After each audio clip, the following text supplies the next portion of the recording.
fifth graders, and welcome to another lesson featuring my dot cam, my hands, and my dirty mouse pad.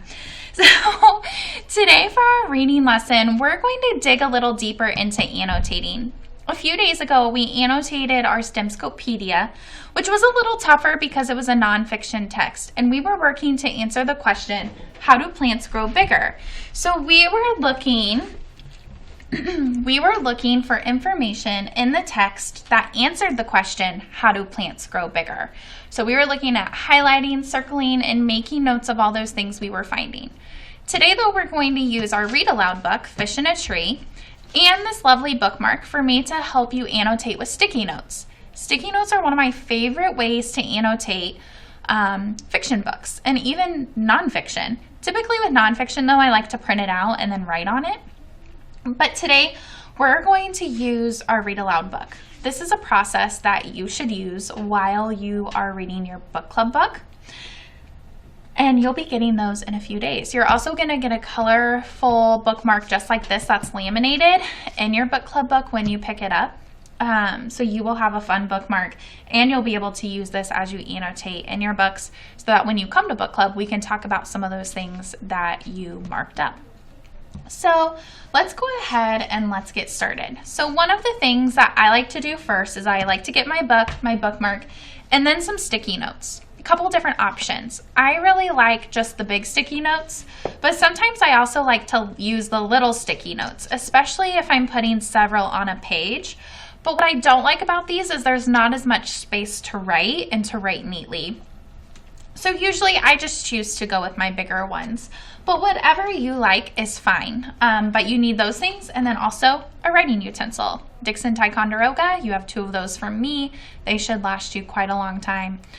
These are the best pencils in the world, so highly recommend you get your Dixon Ticonderoga. All right, so let's go ahead and let's get started. Why we annotate? We annotate for a couple different reasons. But one of those things is to track our reading, to track what we're reading, how we're processing our reading, to help us think about our reading. Because as we're talking about reading and writing about reading, we become better readers and we become better writers. So I'm actually going to pick up where we left off in our read aloud from yesterday. Remember, we were reading Scrambled Eggs, and Keisha and Allie were sat next to each other, and we were talking about Allie and Keisha and how they experienced this situation differently. But now we're at the part where Allie has chosen to put a label on Albert. And so I really want to go back to where we left off on that.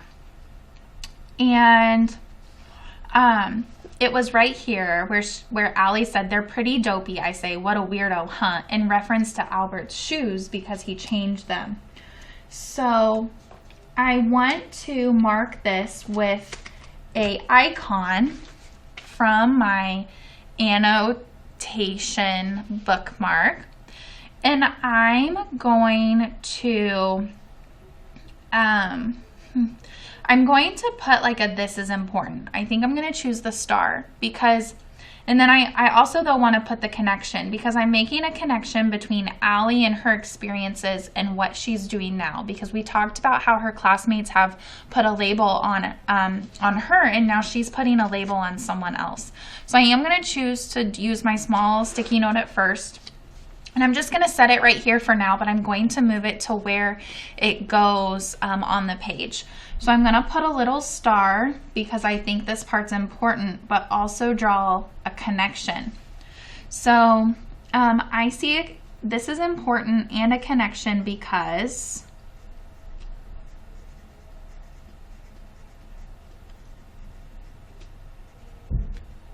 I'm actually just going to use the symbol, the shorthand, since I don't have much space.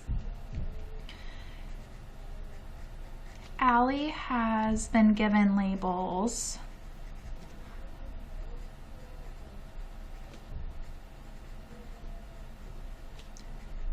And she felt pressured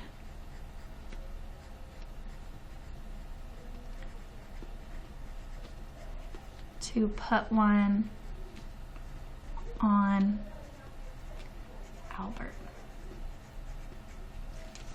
And then I'm going to put that right there where it happened. And I'm actually just going to fold my sticky note up so I can reference it later. I just fold it in half so then I can just flip it down, and that's how I do this. So let's keep going. And I know that I'm going to feel even worse when the shade comes down over Albert's face when he looks sad. But that never comes. He just stands there eating Doritos and studying us like we are lab mice. I think it courteous that you would worry about what I have on my feet when 3 of you are wearing red shirts. Not a wise color.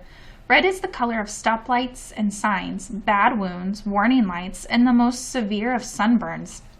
It represents red alerts and high fevers. Red numbers show a loss in accounting. Red represents danger. I think of all the red marks that cover my papers from teachers. How I hate to get them back. Jessica laughs loudest. What a weirdo, Albert!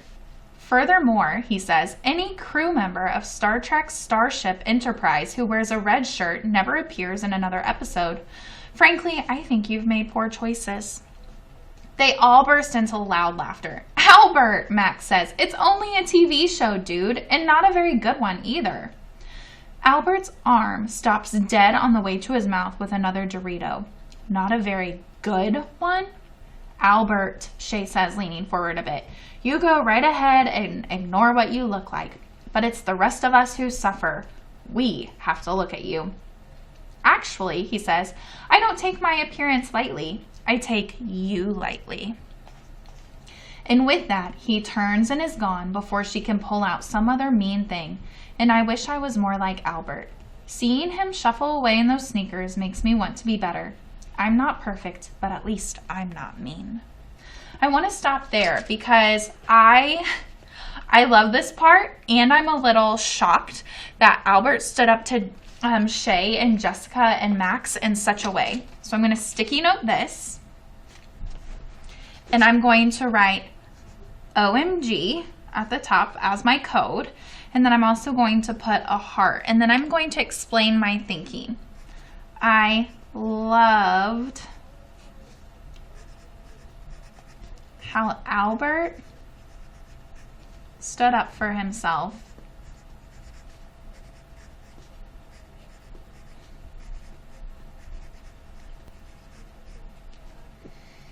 He showed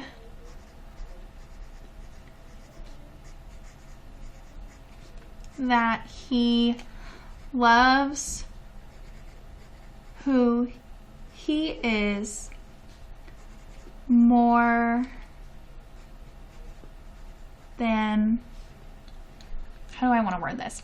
He showed that he loves who he is more than what others think about him.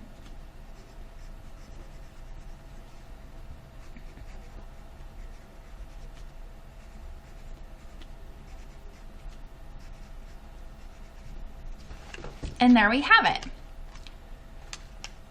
And I'm going to keep on reading on. And then my heart sinks because I realized that I just was. I guess I did it because I was lonely. Now I know that there are worse things than being lonely. And that's the end of the chapter. So what I want you to do today, 5th grade, is I'm going to post, I guess in Schoology, this is posted for you to look at and for you to use, because what I want you to do is I want you to go into your own book and I want you to use the bookmark. You can pull it up, and then I want you to make 3 sticky notes during your independent reading today, annotating. And then you're going to take a picture of those sticky notes, or you'll take a picture of your sticky notes, and then you're going to upload those to Schoology. Best of luck today. Have fun annotating. Have fun writing about what you're reading. This is what makes reading so amazing and so fun and involved. I can't wait to read what you guys write. See you later. Bye.